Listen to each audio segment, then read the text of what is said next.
श्री सुभाष बहेड़िया जी। धन्यवाद सभापति महोदय। मुझे कंपनीज अमेंडमेंट बिल 2016 पे आपने बोलने का मौका दिया। सभापति महोदय,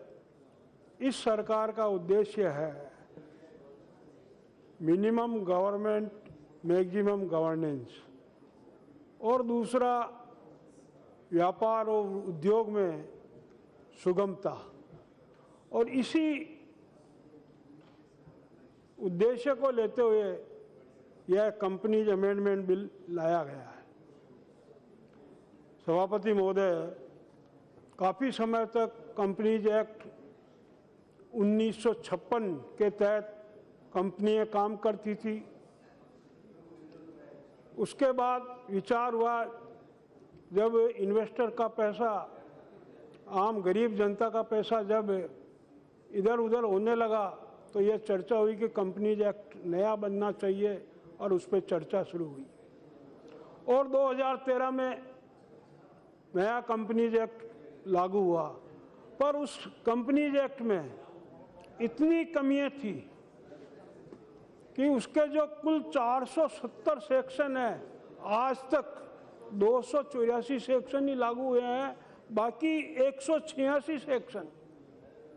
सरकार अभी तक लागू नहीं कर सकी, क्योंकि उनमें काफ़ी कमियां थी। और इन्हीं कमियों को दूर करने के हिसाब से बीच में कंपनीज अमेंडमेंट एक्ट 2015 भी पास किया गया और उस समय डिस्कशन में ये आया कि अभी कंपनीज एक्ट में और अमेंडमेंट करने की ज़रूरत है, ताकि छोटे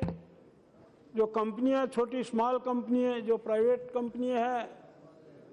और जो वन मैन कंपनियां, इनको कुछ जो बड़ी कंपनियों के कंपैरिजन में फॉर्मेलिटी ज़्यादा करनी पड़ती है, उसको कुछ कम किया जाए, और उसी उद्देश्य से ये कंपनीज एक्ट 2016 लाया। और जैसा अभी मेहताब साहब बोल रहे थे कि अभी और अमेंडमेंट की ज़रूरत पड़ेगी, और मैं भी उनकी बात से सहमत हूँ, क्योंकि आज जो छोटी कंपनियां हैं, जो प्राइवेट लिमिटेड कंपनियां, जिनको पहले कंपनीज एक्ट 1956 में स्पेशल कुछ सुविधाएं थी, वो सुविधाएं इस कंपनीज एक्ट 2013 ने हटा ली। मेरा माननीय आपके माध्यम से माननीय मंत्री जी से आग्रह है कि इस बारे में भी एक बार स्टेक होल्डर्स को बुला के चर्चा करके जो भी आवश्यक अमेंडमेंट है वो भी आगे किए जाए। इस कंपनीज एक्ट अमेंडमेंट बिल जो आया है, और उसमें सबसे बड़ा जो काम किया है वो काम किया है कि जो छोटी कंपनियां हैं, जो अनलिस्टेड कंपनियां हैं, और उनको कोई एजीएम या general meeting company share holder की करनी होती है, कंपनीज एक्ट में अभी प्रावधान है कि इसमें इतना 21 दिन का समय नोटिस का चाहिए। पर अगर उन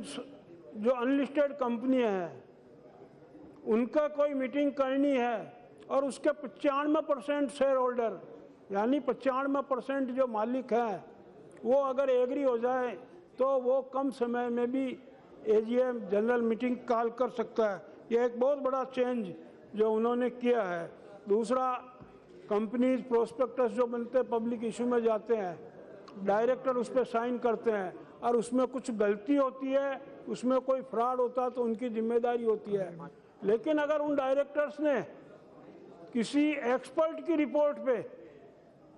वो अपनी राय दी है कि भाई ये एक्सपर्ट रिपोर्ट है, और इसके आधार पे कोई जो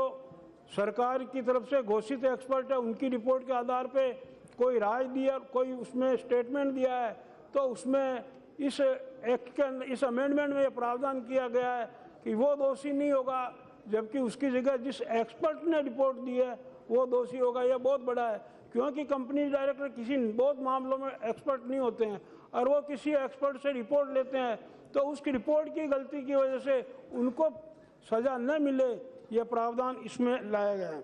इसके साथ ही पहले कंपनीज एक्ट में जो नियम थे 2013 में कि कंपनीज का कोई भी पेपर कंपनी का ऑफिसर ही साइन करेगा, और वो भी authorised by the board,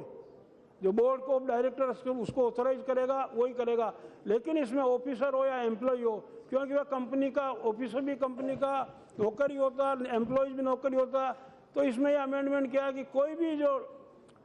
company की तरफ से डॉक्यूमेंट साइन करना है। अगर बोर्ड ने ऑथराइज किसी एम्प्लॉय को भी किया, किसी नौकर को भी किया, तो वह कर सकता है। ये अमेंडमेंट अभी है महोदय जी। दूसरा, अभी जैसे सब बात करते हैं स्मॉल कंपनीज और स्मॉल कंपनीज की जो डेफिनेशन है वो भी चेंज की है, और अभी आज की परिस्थिति को देख के उसको बढ़ाया गया है। और उसमें एक बड़ा जो काम अभी इस अमेंडमेंट में किया है, वह वैसे पूरा नहीं है, लेकिन क्या शुरुआत की है कि जो बड़ी कंपनियों में जो पेनल्टी का क्लास लागू होता था, इसमें अभी जो अमेंडमेंट आया 86 क्लॉज 86 में, तो छोटी कंपनियों को, स्मॉल कंपनियों को, 1% कंपनियों को, उसमें जो मैक्सिमम लिमिट है उसकी आधी कर दी गई है। यह बहुत बड़ा है, पर इसमें और ज़रूरत है, क्योंकि छोटी कंपनियां काफ़ी फॉर्मेलिटीज पूरी नहीं कर सकती और उनकी मर्यादाएं होती है, उनके पास न इतना स्टाफ होता है। तो उसके कारण से मेरा आग्रह है कि इसको जो उनकी कैपिटल है उससे लिंक करके उस हिसाब से पेनल्टी के क्लोज लिए जाए। महोदय जी, एक मेरा जो मंत्री जी को शुरू से, जब से कंपनीज अमेंडमेंट 2013 लागू हुआ और उसके बाद से जगह जगह से SME से, स्मॉल कंपनियों से ये आ रही है कि सब कम से कम डिपॉजिट के मामले में बड़ी कंपनियों ने बाजार में हेरा फेरी की होगी, बाजार से पैसे लाए होंगे और लोग इन्वेस्टरों के पैसे खा गए होंगे, लेकिन जो छोटी कंपनियां जो अपने रिश्तेदारों से और इनसे इकट्ठी करती है, इस पर जो रोक लगाई है उसको हटा के जो भी कंपनी के शेयर होल्डर्स है वो कंपनी में डिपॉजिट कर सकें, ऐसा रिलैक्सेशन आपको इसमें देना चाहिए, ताकि जो छोटे आदमी हैं, छोटे व्यापारी हैं, जो कंपनी बना के या जो टेक्नोक्रेट्स हैं जो अपना काम व्यवसाय स्टार्टअप में शुरू करना चाहते हैं या कोई भी कंपनी बना के शुरू करना चाहते हैं, तो उनको इसका कारण से जो कैपिटल की वजह से जो दिक्कत होती है, उस दिक्कत को वो अपने रिश्तेदारों से, अपने शेयर होल्डरों से कंपनी में डिपॉजिट लेके वो कर सके। ऐसे ही जो है प्रावधान और आने चाहिए जब भी आगे अमेंडमेंट हो। तीसरा, आपको एक और मैं ये कहना चाहता हूँ कि ये जो कंपनियों में, बड़ी कंपनियों के काफ़ी लोगों के पैसे, इन्वेस्टरों के पैसे फंसे हुए हैं, और एक मेरे एरिया में भी ऐसे ही थे, और पूरे भारत की वो कंपनी है PACL।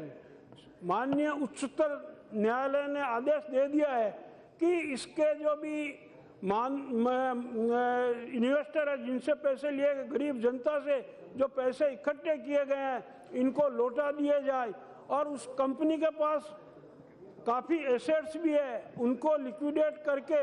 उनके पैसे लौटाए जा सकते हैं। परंतु माननीय उच्चतम न्यायालय के आदेश के बावजूद जो है इस पर कोई कार्रवाई नहीं हो रही है, और जानबूझकर इधर से उधर उसको लगाया जा रहा है, जबकि करोड़ों गरीब आदमियों के पैसे इसमें फंसे हुए हैं। तो इस बारे में भी माननीय मंत्री जी को थोड़ा संज्ञान लेना चाहिए। एक और जो दिक्कत आ रही है, डायरेक्टर्स रिपोर्ट में इनको इंक्लूड करना पड़ता है,